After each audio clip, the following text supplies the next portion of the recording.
Muhammad Sufian daripada Sarah. Nama saya Rina Dira. Saya Wasyakilah Adilah di Terima kasih.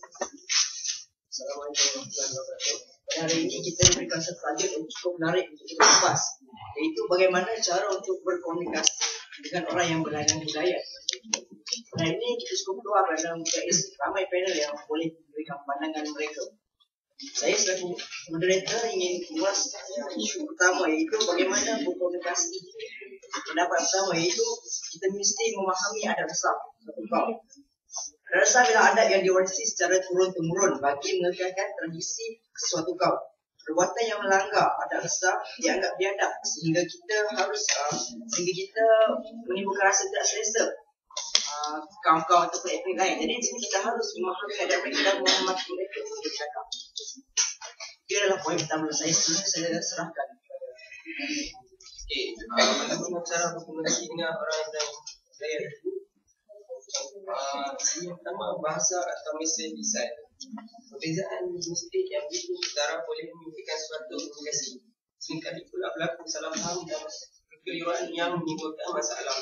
Penggunaan suatu bahasa global yang dikenali ramai mungkin membantu, tetapi masih terlihat sekiranya tahap penguasaan bahasa Inggeris atau komunikator jauh berbeza. Alat utama komunikasi lisan adalah bahasa. Kita harus kurang-kurangnya menguasai bahasa yang untuk digunakan oleh masyarakat dunia atau iaitu bahasa Inggeris.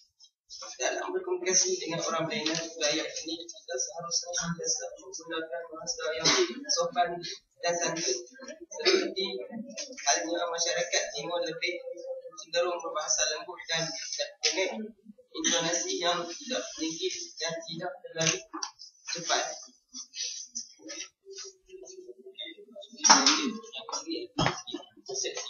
Jadi kita mahu berbicara komunikasi dengan etnik, kita kena ubah perspektif kita dalam etnik.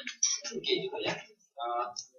Kita perlu ubah pandangan kita dalam tiga laku orang lain dan budaya lain. Tidak boleh berbeza budayanya. Yang budaya dengan baik kita. Yang mana kita harus memahami budaya masing-masing untuk memahami cara berkomunikasi. Kita sentiasa beranggapan satu kita budaya dengan budaya kita adalah budaya yang terbaik. Ini adalah anggapan yang silap. Jadi dapat memahami proses komunikasi kita dengan orang yang berlainan budaya.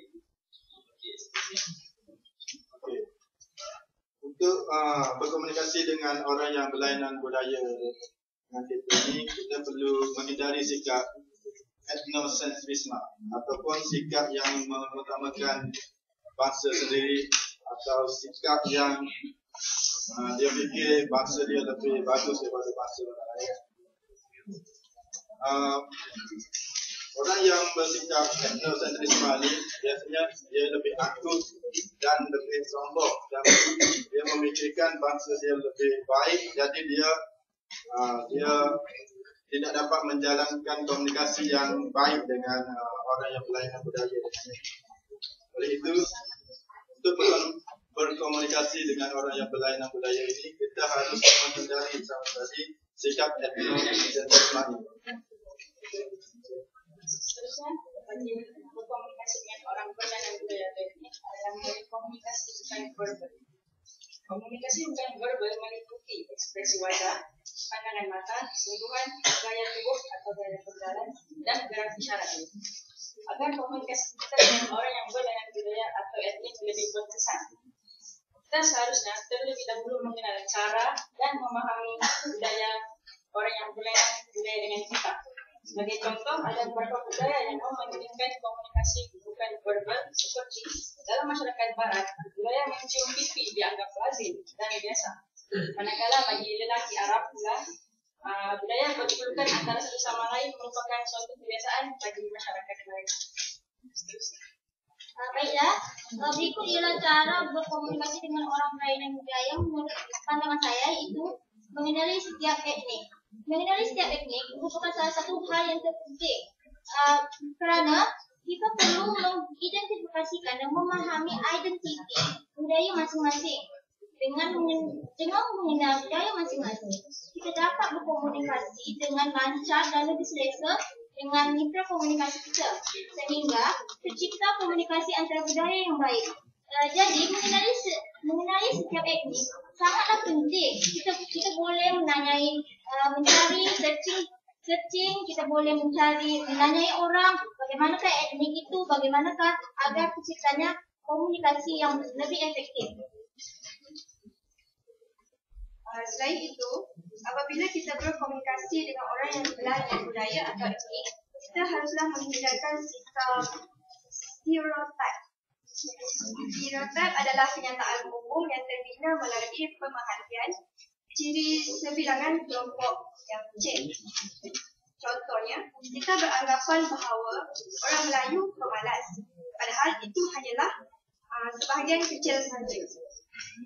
Jika kita beranggapan sedemikian, kita akan sentiasa membuat batasan atau jarak pada budaya tersebut. Tambahan pula, sikap ini akan menimbulkan jurang dan menyebabkan kurangnya komunikasi antara berlainan budaya dan menyebabkan kurang komunikasi. Itu saja. Baiklah, terima kasih kepada kalian Tenggena. Saya punya isi adalah memahami norma. Norma ni adalah kebiasaan pada satu negeri. Contohnya, jika di negeri Kelantan, mereka akan, ataupun di Kuala Timur, mereka akan bercakap dengan nada yang lebih sopan, dengan lebih sekolah yang lebih tinggi, dan juga dengan satu perkataan yang disebut. Tapi jika di Melaka, mereka akan bercakap dengan lebih laju, suara mereka juga akan lebih lantang.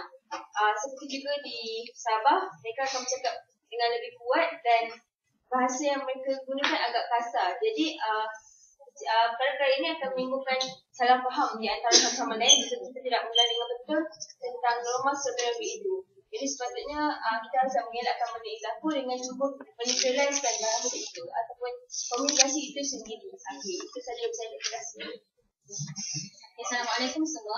Bagi saya, cara untuk komunikasi dengan pelbagai etnik dan budaya adalah dengan memahami budaya kaum tersebut. Budaya merupakan suatu amalan kebiasaan yang menunjukkan keistimewaan dan kelebihan sesuatu budaya.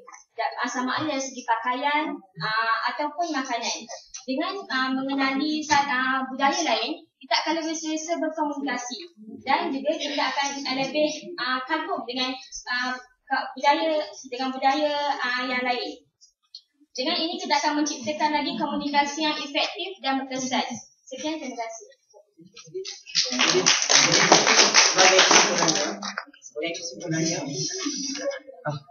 Sebagai rakyat Malaysia yang hidup di negara yang berlainan budaya, berlainan etnik, kita adalah penting untuk kita bagi memahami bagaimana cara untuk masih dengan berlainan etnik, bagi mewujudkan perpaduan yang lebih erat. Sekian.